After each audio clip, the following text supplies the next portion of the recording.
Денеска сме во Горно Мојанце, во општина Рачиново, на средби со сточарите од овој регион. И овде сликата е иста како во цела Македонија.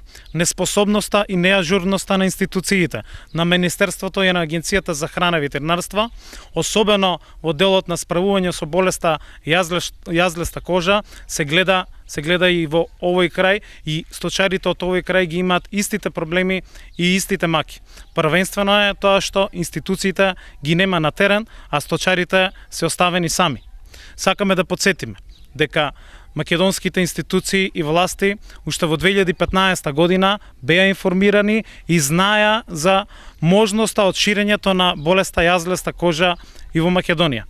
Сега токму оваа болест пркоси низ цела Македонија и го преполовува добиточниот фонд, ќе банкротираат сточарите, а во прашање се доведува и опстанокот на млечната и на месната индустрија во Македонија. Уште од 2015 година институциите направија многу грешки, направија многу пропусти.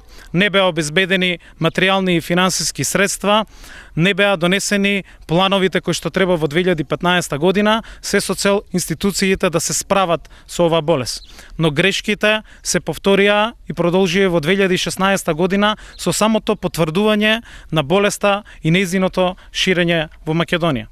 Само да подсетиме дека повеќе од 3 месеци доцнеше пристигнувањето и набавката на вакцината која што требаше да биде резервирана од страна на Македонија уште во 2015 година.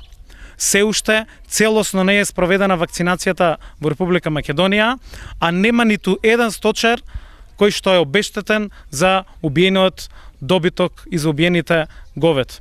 Институциите не само што не си ја врша својата работа, но туку и ден денес ги нема на терен да помогнат во справувањето со катастрофалните последици од оваа болест.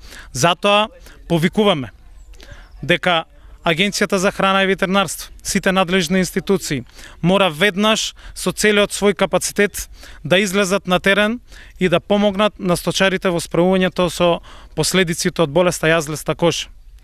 Повикуваме државата веднаш да исплати обештетувања за секој еден сточар од Македонија кој што има угнетен добиток како последица на ширењето на оваа болеста јазлеста кожа во Македонија. Повикуваме на многу повисока професионалност, но и потенцираме дека одговорност за неспособноста и непрофесионалниот однос на институциите во делот на справувањето со болеста мора да има. Одговорност мора да има, секој ќе мора да одговара пред законот. Благодарам.